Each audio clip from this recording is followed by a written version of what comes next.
वैसे तो ट्रिपल तलाक गैर कानूनी है, लेकिन अब भी ऐसी कई महिलाएं हैं जो इसकी शिकार होकर दर दर न्याय के लिए इसलिए भटक रही हैं क्योंकि उनको पुलिस से वो मदद नहीं मिलती जिसकी वो हकदार हैं। हम आपको रामगढ़ के गुलजहाँ की कहानी दिखाते हैं कि कैसे वो शिकार है दहेज की, दहेज को लेकर जलाए जाने की और इसके साथ ही ट्रिपल तलाक की, और इसकी कहानी सुनकर आप भी द्रवित हो जाएंगे। कहने के लिए तो देश में ट्रिपल तलाक गैर कानूनी है और कानून के भय से बड़ी संख्या में महिलाओं को सुरक्षा मिली है, मगर मुस्लिम समाज में अब भी ऐसी पीड़ित महिलाओं की कोई कमी नहीं है जिन्हें ट्रिपल तलाक देकर घर से निकाल दिया गया है। ऐसी ही एक पीड़ित महिला रामगढ़ की गुलजहाँ प्रवीण है, जिसे पहले तो दहेज के लिए जलाया गया और फिर शौहर अमीन अंसारी ने ट्रिपल तलाक दे दिया। दहेज का केस रजरप्पा थाना में दर्ज है, जिसको लेकर पति को जेल की हवा भी खानी पड़ी थी। बाद में फिर दोनों साथ रहने लगे थे, लेकिन फिर और दहेज की मांग को लेकर मारपीट शुरू हो गई और एक दिन घर से पीड़िता को निकाल दिया गया, जिसके बाद से पीड़िता मायके रहने लगी। इसी बीच 15 अगस्त 2021 को पति अमीन अंसारी गुलजहाँ के मायके आकर दहेज मांगने लगा और न देने पर 3 तलाक दे दिया। 7 साल की बच्ची की भी परवाह नहीं की। इस संदर्भ में पीड़िता ने रामगढ़ के गोला थाना में मामला भी दर्ज कराया, लेकिन पीड़िता का आरोप है कि पुलिस से अपेक्षित मदद कभी नहीं मिली और ट्रिपल तलाक के मामले की लीपापोती कर दी गई। पीड़िता ने पूरा मामला राष्ट्रीय महिला आयोग की अध्यक्ष रेखा शर्मा को मेल किया है, जिसे स्वीकार कर लिया गया है। उधर रामगढ़ का चार्ज लिए नए एसपी पीयूष पांडे ने शार्प भारत से फोन पर बात करते हुए कहा है कि उन्हें मामले की जानकारी नहीं थी, लेकिन अब पीड़िता आकर मिले, जो भी बन पड़ेगा मदद की जाएगी। आइए देखते हैं कि पूरा मामला क्या है। रामगढ़ के गोला के कुसुंडी गांव की गुलजहाँ प्रवीण की शादी रामगढ़ के अहमदनगर के अमीन अंसारी से 2012 में हुई। हालांकि अब पति बोकारो के गोमियों में रहता है। शादी के कुछ दिनों के बाद से ही गुलजहाँ को दहेज के लिए प्रताड़ित किया जाने लगा। राष्ट्रीय महिला आयोग की अध्यक्ष रेखा शर्मा को किए गए मेल में पीड़िता ने बताया है कि 3 मार्च 2014 को उसके साथ पति और ससुराल वालों ने दहेज के लिए बुरी तरह मारपीट की और मिट्टी तेल छिड़ककर आग लगा दी, जिसमें वह 36% तक जल गई। 2 साल तक उसका इलाज चला, जिसमें पीड़िता के मायके वालों के 2 लाख खर्च हो गए। वहीं पति और ससुराल वालों ने महज 33,000 खर्च किए। पीड़िता ने रजरप्पा थाना में दहेज का केस भी किया, जिसमें पति को कुछ समय के लिए जेल भी हुई थी। इस दौरान सदमे से पीड़िता के पिता चल बसे। उधर ससुराल वालों के दबाव और सब ठीक हो जाएगा के आश्वासन पर पीड़िता ने केस वापस ले लिया और ससुराल रहने लगी, लेकिन फिर कुछ दिनों के बाद ही उसे दहेज के लिए प्रताड़ना मिलने लगी, जिससे तंग आकर वह मायके रहने लगी।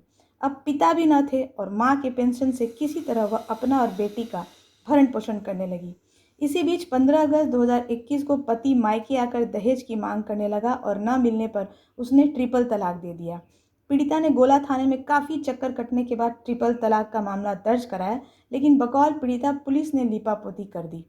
पीड़िता का आरोप है कि पति ने पीड़िता के भाई की हत्या की धमकी भी दी। मामला स्थानीय मुस्लिम समाज के हेड तक भी पहुंचा। समाज में इसकी चर्चा भी हुई, लेकिन न्याय नहीं मिला। सोचिए गुलजहाँ की पीड़ा। पिता भी चल बसे हैं और मां को मिल रहे पेंशन से किसी तरह वह अपना और बेटी का भरण पोषण कर रही है, लेकिन आरोपी पति अपनी जिम्मेदारी से पूरी तरह पल्ला झाड़ चुका है।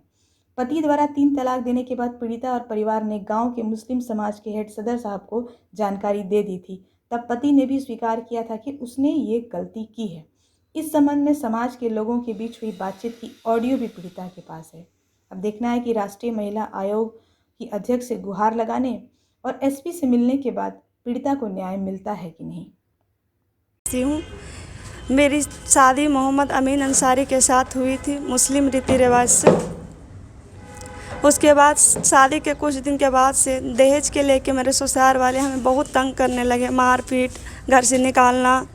तो उसी तरह किसी तरह काट रहे थे दिन। उसके बाद अचानक एक दिन दहेज के लेके हमको घर से बाहर कर दिए। नहीं बाहर निकलने पे मेरे ससुराल वाले मिट्टी के तेल छिड़क के हमें आग लगा दिए, जिसका इलाज मेरा केजीटी हॉस्पिटल में चला। उसके बाद यहाँ पे रामगढ़ प्रशासन आए और हमसे फर्ज बयान लिए, एफआईआर हुई। उसके बाद मेरे पति चले गए जेल।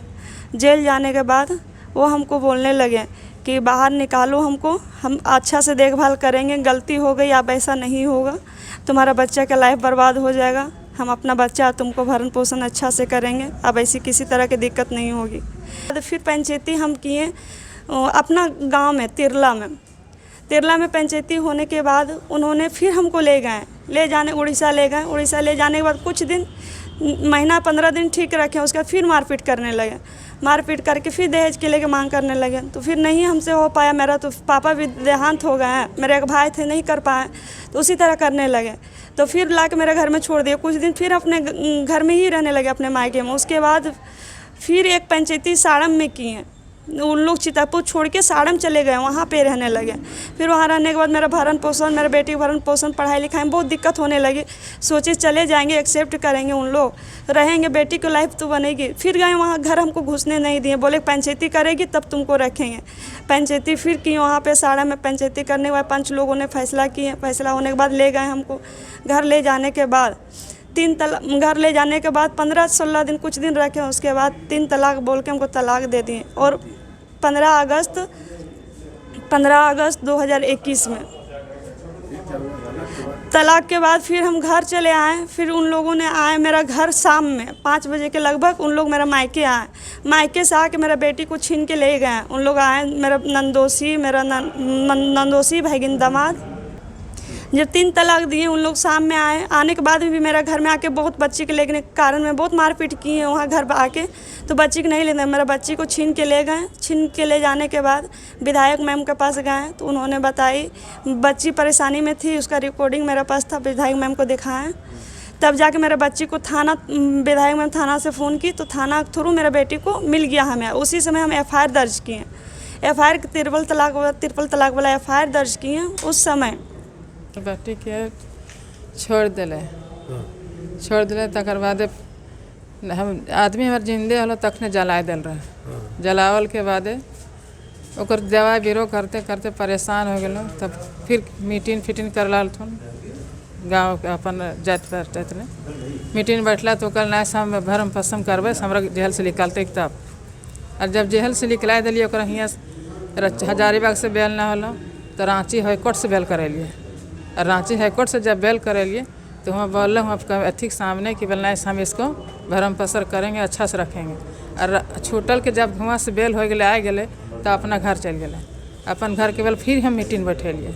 मीटिंग बैठावल के बाद फिर अले गए, फिर ले गए 2-4 दिन लेके रख ले। तकर बाद फिर जैसे तैसे ही मारपीट फिर शुरू। गुलजहाँ प्रवीण की ये कहानी हमें ये सोचने के लिए मजबूर करती है कि कानून बन तो जाते हैं, लेकिन व्यवहारिता के धरातल पर जब कोई पीड़ित महिला थानों के चक्कर काटती है, यहाँ वहाँ जाती है, तो उसके साथ क्या होता है। लेकिन राहत की बात यह है कि नए SP ने भरोसा दिलाया है कि वे मदद करेंगे। उन्होंने शार भारत से फ़ोन पर बातचीत में कहा कि महिला उससे आकर मिले और बेस्ट पॉसिबल मदद की जाएगी। वहीं गुलजहाँ ने राष्ट्रीय महिला आयोग से जो गुहार लगाई है, उसकी इस अपील को भी सुन ली गई है, उसका दर्ज कर लिया गया है मामला। तो अब देखना है कि आने वाले समय में पुलिस और राष्ट्रीय महिला आयोग किस प्रकार गुलजहाँ की मदद करते हैं और उसको न्याय मिलता है। अगर गुलजहाँ को न्याय मिलता है तो ये शार भारत के लिए भी फ़ख्र की बात होगी। अन्नी अमृता, शार भारत के लिए।